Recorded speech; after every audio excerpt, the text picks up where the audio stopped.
children. This is Mr. Moorhead coming to you live from Moorhead Studios in beautiful, sunny Garner, North Carolina.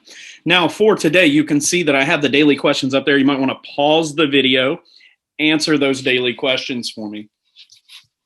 So, again, you'd pause it right now, answer the daily questions. But I want to focus today on question number 3. So, what do you think the phrase "a perfect storm" means? This is actually a language arts phrase, if you would. It's one that is used in literature. A perfect storm. So it literally comes from science that we have all these like perfect things happen that creates this huge storm. But if we're using this in like a language art sense, it's describing a series of events that causes something tragic to happen, or it can just have a powerful event at the end. Now, I will say that a perfect storm, most people, they think of this with something negative. I'm going to give you an example of a story that is a perfect storm. And this one isn't a negative one. It's just a powerful event that happened at the end so that you get it. Now, when I tell history stories, like I've told them year after year, I go back and research them to make sure I don't mess anything up. I will tell you, I'm having a difficult time finding the story that I'm going to share with you. So I may have a few of the details off. However, that doesn't impact the definition. You're only hearing the story for the definition of a perfect storm. All right, so there is a guy, I believe he was from Pennsylvania, if I'm not mistaken, and his wife, significant other, has bought a picture and is needing a frame. This frame is an off size. So it's not like a frame that you would just go to Walmart, you would see. It's really, really pretty.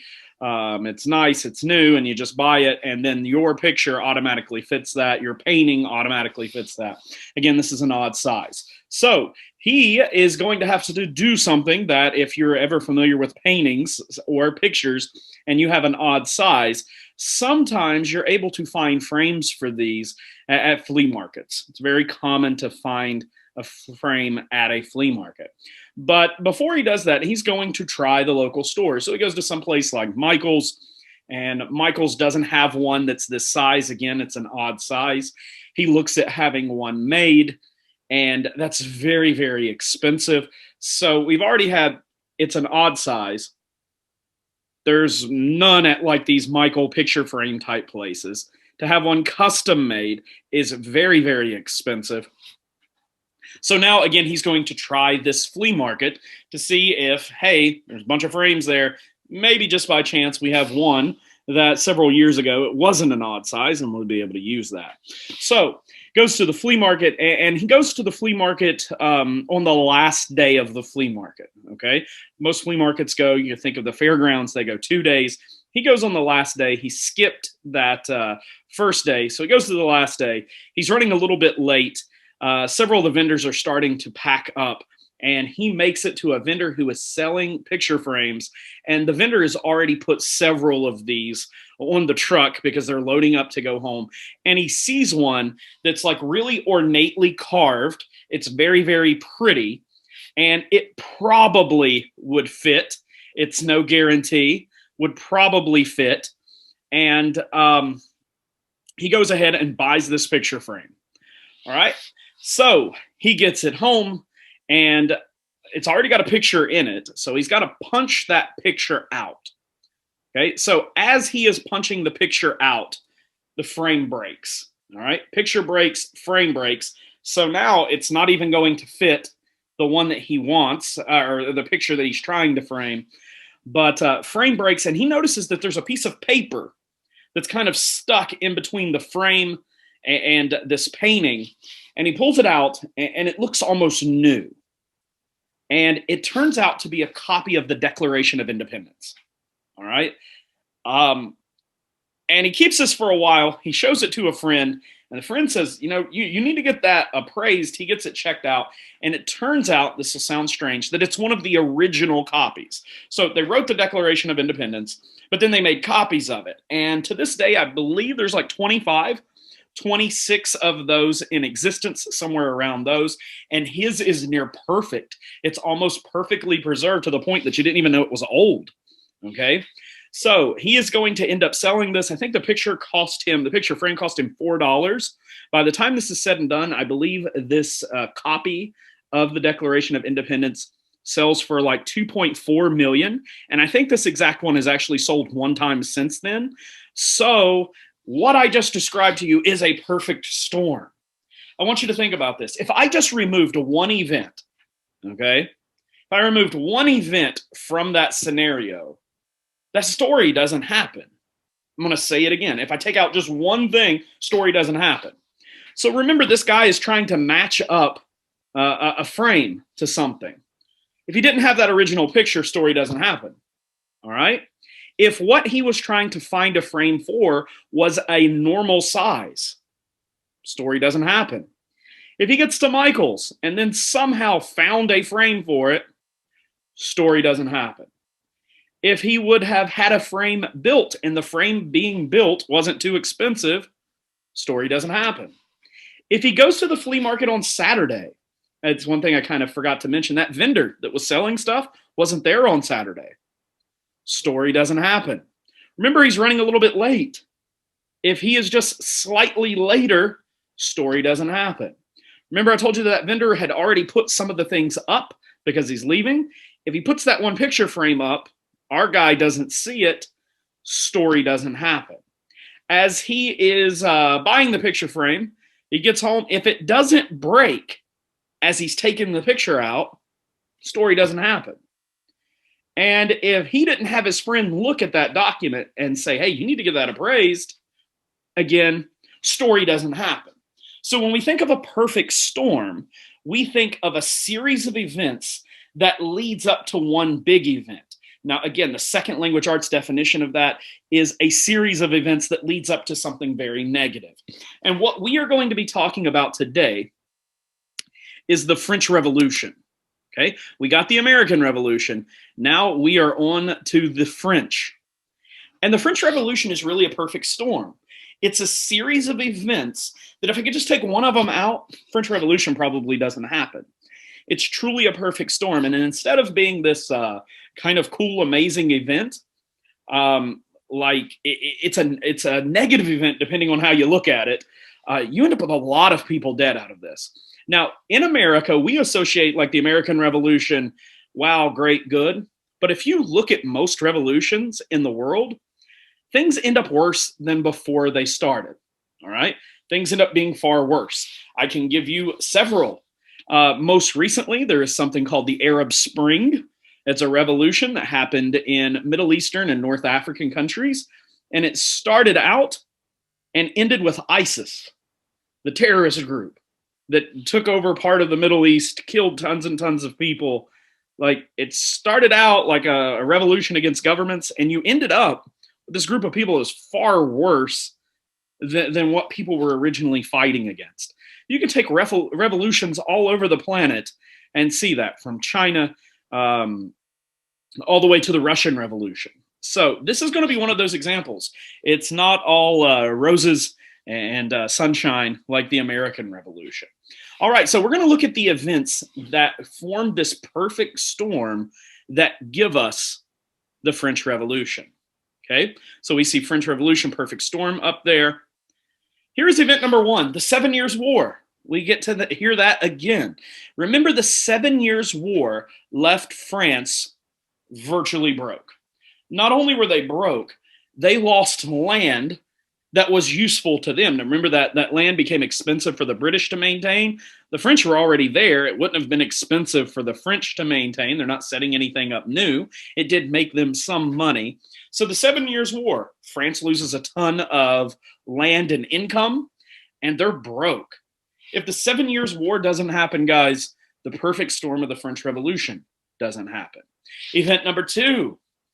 Remember how the French jumped in on the American Revolution?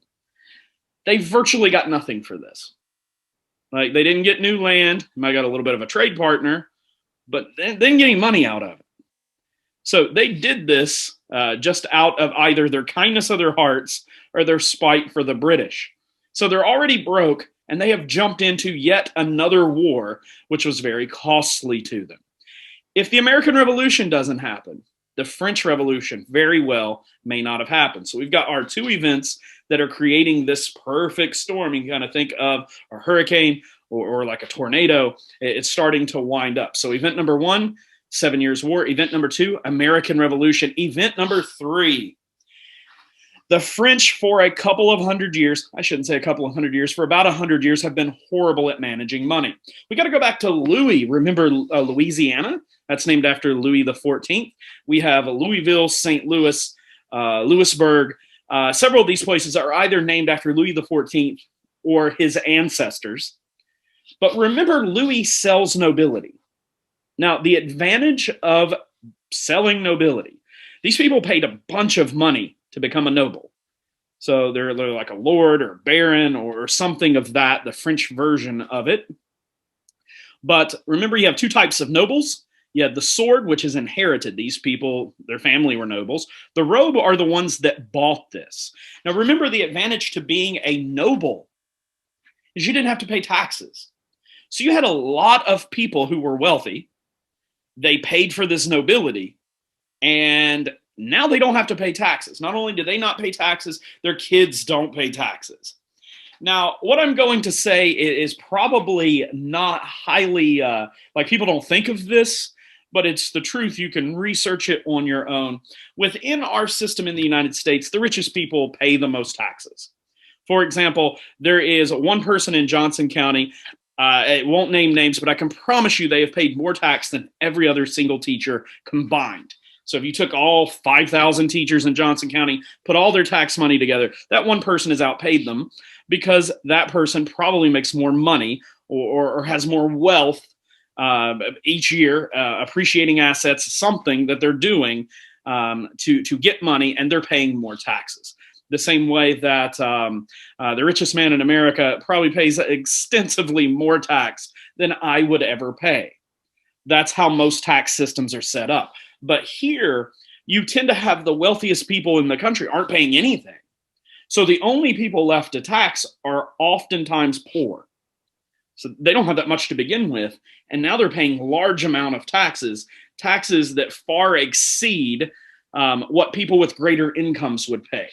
All right. So they are broke, 7 Years' War. They are broke from the American Revolution. And now if they're going to raise money, they only have a very select group of people that they can raise taxes on because these nobles don't have to pay it. Event number four, lack of representation. They have the three branches of government type thing that Montesquieu talked about, but they didn't understand rock, paper, scissors. They have rock, paper, chainsaw. Okay. So here is how their three branches work. Montesquieu would have been like, this isn't what I was talking about. All right, so if we look, they have three groups that they call estates. Now, the estates together are called the Estates General. The Estates General are made up of three separate estates. All right, the same way that you might have three houses make up like a subdivision. Okay, subdivision, maybe we'll call it Adams Point or Broadmoor, and then the houses make up that neighborhood. So here we have three estates that make up the Estate General. The first estate is the clergy. You must know this. Clergy is the church.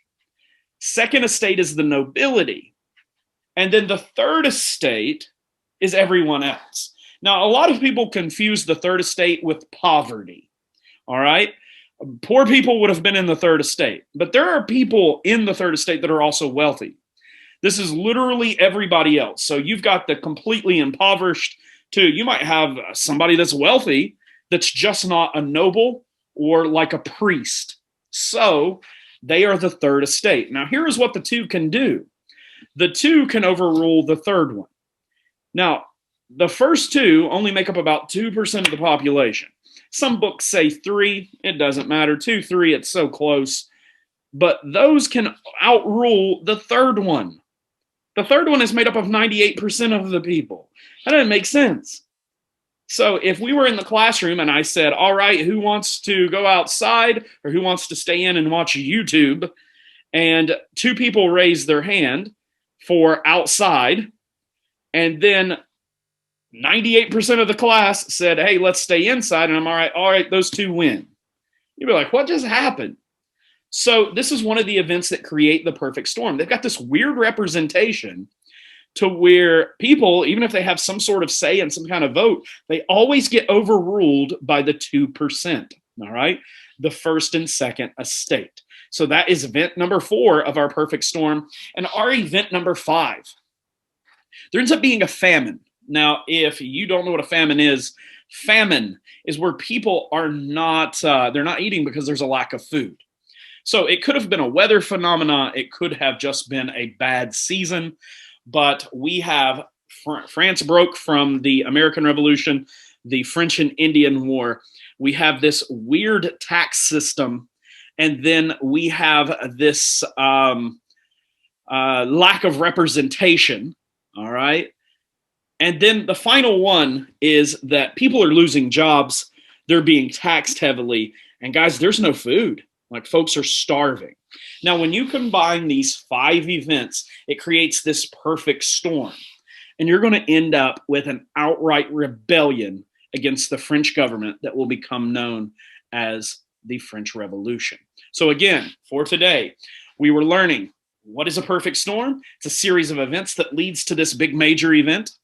And what is the big major event that we're talking about today? It's the French Revolution. Our 5 things that happen: we have France left broke by the 7 Years' War. We have France even further in trouble from the American Revolution. We have this weird thing to where, like, the wealthiest people can't be taxed. Oftentimes, the wealthiest people can't be taxed because of this nobility rule that they have under Louis. And we have this weird representation where the 2% can overrule the 98%. And finally, we end up with this period where crops are failing. Like, they're out of food, people are losing their jobs. And this creates revolutionary conditions. It's our perfect storm. All right, kids, hope you enjoyed the lesson. And I will teach you more about the French Revolution come Tuesday. Thank you, and bye-bye.